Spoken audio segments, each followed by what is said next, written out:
Welcome to Rock Your Talk. I'm Leisa Reid, your host, founder of Get Speaking Gigs Now, trainer at Productive Learning. Very excited to be here with my good friend, Cheryl Thacker. Welcome, Cheryl. How are you? I'm good. Thank you for having me. I'm excited to be here. Yes, I want to hear a little bit more about you. And I have a couple of announcements. Just in case you were not aware, you can get a free course from Productive Learning by being a listener of our show.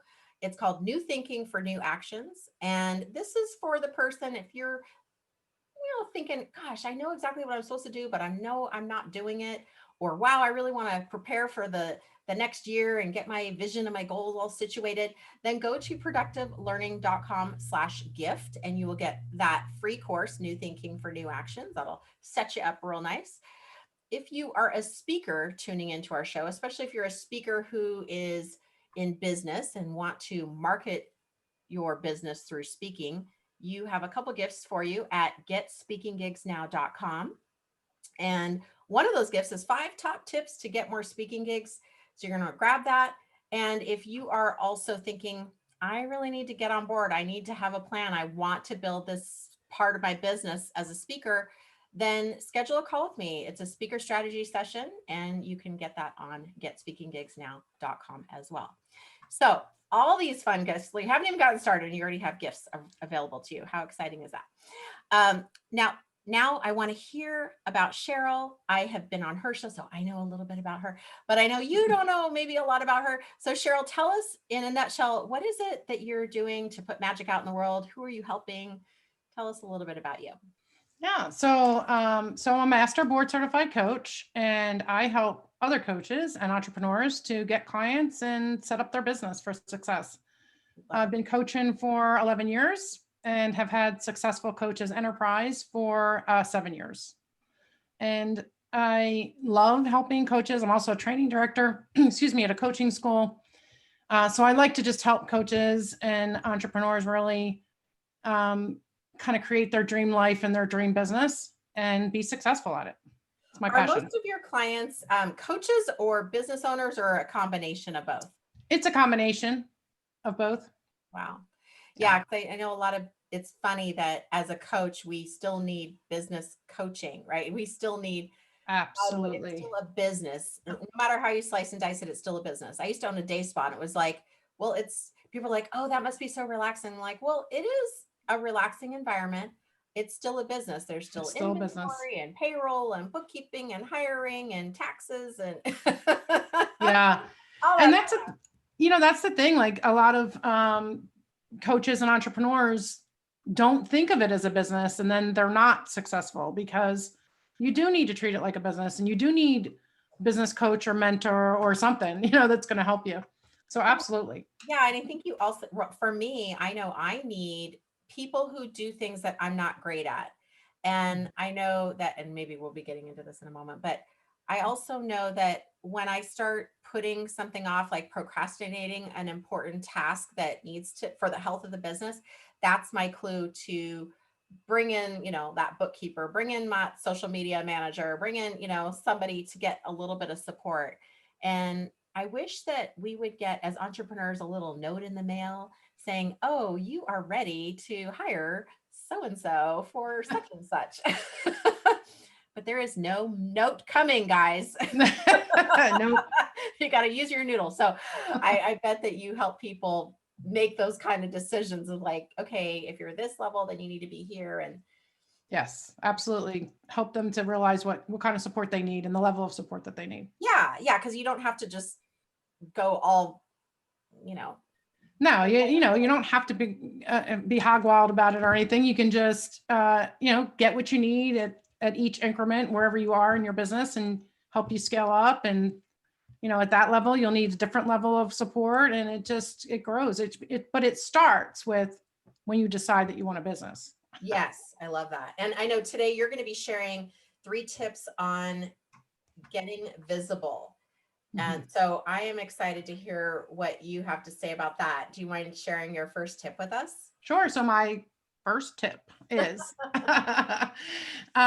it's to find out where your ideal client hangs out. It doesn't matter what kind of business you have to know your ideal client, and you have to know where they hang out so that you can go meet them where they are. A lot of times we just kind of throw things out there and, we see what works, what sticks kind of thing, and throw it up against the wall, see what sticks. And we spin our wheels. We spend a whole lot of time trying to make something work when we're not doing the research and the work ahead of time. So really looking at who your ideal client is, the demographics and the psychographics, really looking at that, getting it clear. And then through that process, you find out where they are. Where do they like to hang out? Where do they get their news? Where do they shop? Where do they hang out on social media? Whatever it is for your audience. And then you have to go there, right? So it's not enough just to know where it is. You have to go there so that you start to show up, because it takes anywhere between 7 and 13 touch points to even get somebody into a one-on-one conversation with you, to be able to sell a service or a product. And so how you do that is you show up where they are, and you give value, and you start to get visible that way. Because once they start seeing you and they see you consistently, then you become that person that they see and that they get to know, and that you start to build up that rapport, trust, and intimacy. And that's the first step to really like prospecting and getting clients. I love that. And it's interesting, the landscape that's changing. Cause I mean, I've been networking for, 20 something years, and you probably do similar or more. And wow, in 2020, networking is expanded, different, changing. And of course we've all adjusted, but, I think there's some opportunity, and I notice I've really seen an opportunity to expand my network as we're virtual. And now I'm like, oh, like I just met someone in Connecticut the other day, and I'm in California, and we would have never met had in the traditional way of networking, because we met at an event that was being hosted in Sacramento, and neither of us would have probably flown up for that event or flown into that event for various reasons, because it was a like a I don't want to say casual networking. It wasn't casual networking, but it wasn't like a big conference. It was just Mhm. usually what would be a local meeting that we were able to now come into. So I Yeah. think that's even, I would imagine if people take your tip and then go, wow, I can really expand this now, because it's not just localized people. It's the whole Right. world is available to you right now. Yeah, the opportunities are practically endless. You can, everybody's looking for speakers. Everybody's looking for, um, you know, um, like hosting webinars and seminar. Like everybody's looking for it remotely. And so you don't have to be a part of their community. You don't even have to live in the same country at this point. And yeah, it's so much more expanded, and so much more opportunity. So it kind of ties into, if you show up where your ideal client is, these opportunities will present themselves pretty easily. Yeah, and I've noticed too, like as a speaker, not all of our audience is speakers, but certainly as a speaker, I'm getting booked out of state a lot more often, because they're taking advantage of the fact that someone from California can come and speak to their group. Yeah. Or someone from the United States can come and speak to their group, and there's no flights and hotels to deal with and work with. And it's like a great opportunity for that organization. Yeah, absolutely. All right. What's the second tip of staying visible or getting visible? Getting visible. Getting So visible. the second tip is, you want to make sure that your profiles are consistent across all your social media, your website, what have you. This is really important, because people, if you want to start to build up that rapport, trust, and intimacy, people will need to see the consistency in your messaging and in the information about you, like who you are. And so if you have like one section of who you are on this social media, and you have another section of who you are on that social media, people start to get mixed signals, or they start to feel like you're not in integrity, or so it just creates confusion. And also from a brand perspective, it starts to water down and dilute your branding as well. So really getting clear on what you want to say about yourself, who you are, what you do, and putting that consistent across all the social media and any outlets where you have a profile. And then also keep your branding consistent as well. And surface level, kind of your photo, your the language you use, um, the type that you use, like all these things make up branding, as well as your values and other things that you can include. But as much as possible, if your profiles are all branded and all consistent, that starts to build up trust. A lot of people don't understand that. Like, people start to trust a brand because it's consistent and because they get the same messaging and the same verbiage.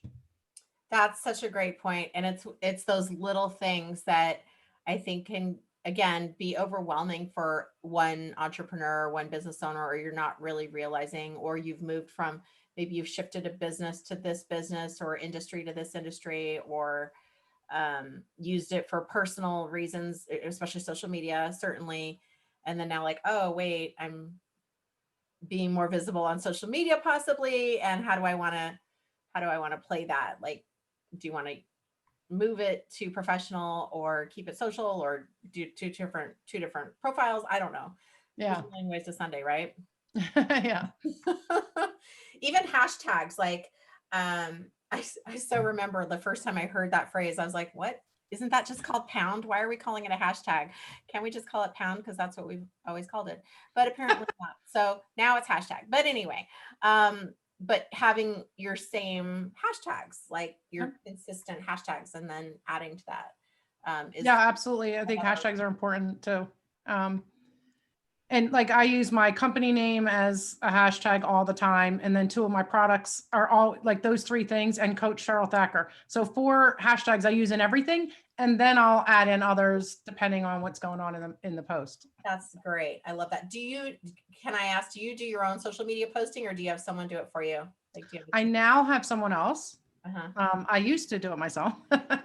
up until like 2 years ago. And then I slowly started, incorporating other people in my team. I have a team now. So, but I did it mostly myself for 6 years, really. So. Yeah, I did. I fired myself as my social media person because I was doing a really bad job at it. Like, I would have a really great post every few months or something, like, every few weeks. And that's not a marketing strategy, right? Right. So I thought, okay, I think I need to let go of this job. And that was one of those signs where it's like, oh, someone appeared in my life. Thank goodness, right at the time when I was ready for some support. Yeah. Awesome. It's made a world of difference, because then that allows me to focus on serving my clients, and focus on speaking, and focus on prospecting, and creating new products, creating new programs, all those kind of things. And Yeah. which is where more like I'm well suited to do that. Very cool. And what's our third tip? How do we Okay. stay Tip 3 Tip 3. is to consistently release good quality content. I'll say that. So a lot of people get stressed out about creating content. Yes. And when I say consistent content, I don't mean that you have to have like, a 30-page ebook or, or these really complicated things. Yeah. Or these really complicated things. You just need to create content that speaks to who you are and what you do. So for a coach, your content should speak about, like, for me, it's business coaching. So my content should speak about business, and it should align with my coaching and what I do in my business, and, who I am, the values that I hold, and the integrity and the intentionality that I have in my business. And I create content consistently with that. That might be in the form of blog posts. I have my own podcast. That's content. It could be emails that you send out, email marketing. It could be, so of course, social media posting. You want to be consistent. And by consistent, 2 to 3 times a week. Yeah. I know, some entrepreneurs like, oh, well, I'll send a newsletter once a month. That's not going to do it. You need to be consistent, but you also need to be regular on some level. But yeah, so that starts to build up rapport, trust, and intimacy, and it expands your reach, because now people start to see you as the expert, or they start to see you as, your knowledge is there, right? So it starts to connect you on a deeper level than that kind of the surface level when you're first introducing yourself as far as cross profiles. So it's taking it one step further. You're giving the content. Of course, it has to be valuable content. It has to be something that adds value to their life, helps them solve a problem, helps them become aware of a problem, something along those lines. But being consistent is very important because there's too many people out there being consistent. And if you're not, then they'll lose sight of you. They won't see you anymore. They won't hear about you. They won't, so we have to be consistent. That gets you visible, and it also gets you connected. That's awesome. So it's funny. There's always iterations, I think, and certainly in how I've grown my business. Like I start at a level, then I move to the next level, then I move to and there's just, and listening to you, I'm like, oh, I should probably do this. No, I should probably do that, and like I do I do 2 emails a month for which have different purposes. And then I'm like, oh, that's not enough. Okay, good. She's telling me, okay, gotta do more. But then sometimes I'm promoting a summit or an event that I'm in. So then they'll get those emails.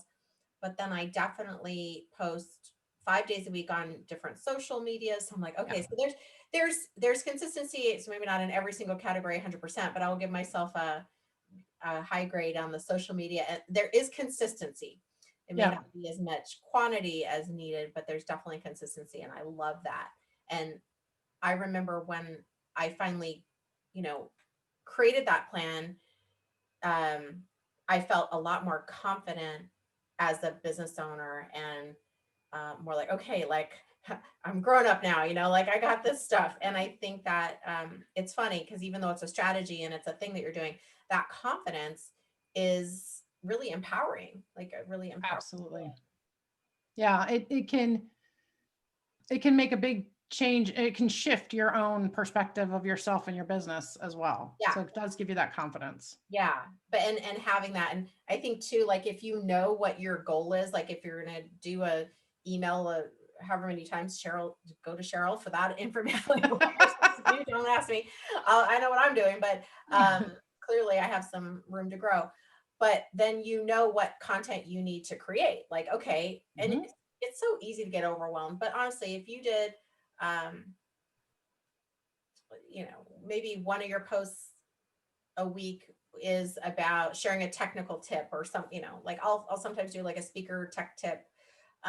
When if I did that, that's 4 tips a month, it's like, okay, well, if I sat down and wrote out, 3 months worth of that tip, that's taken care of, so right. you kind of chunk it down, right? Like in bite-sized pieces, and then let somebody post that for you or decide to post it yourself.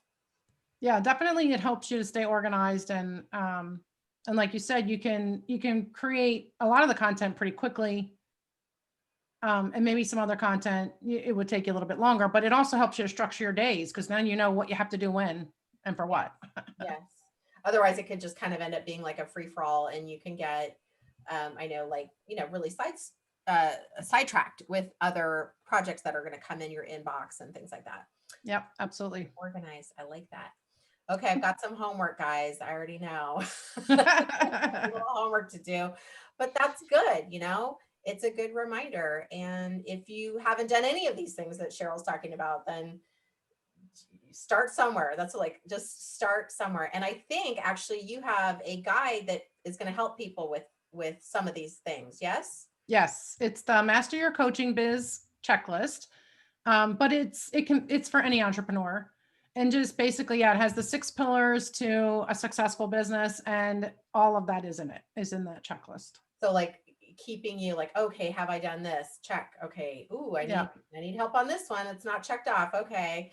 And so forth and so on. So you can give yourself a little quiz there to see where you are on the, and what site is that?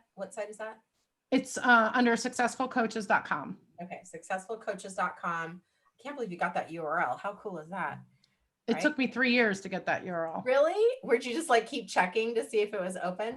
Oh, yeah, because it's a premium, so it was owned by somebody else, and they never used it. But I just kept checking and finally found it and got it. It's like, yep, I'm getting this.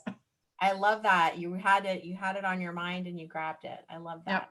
Very cool. So successfulcoaches.com, very popular URL, guys. That's a good get.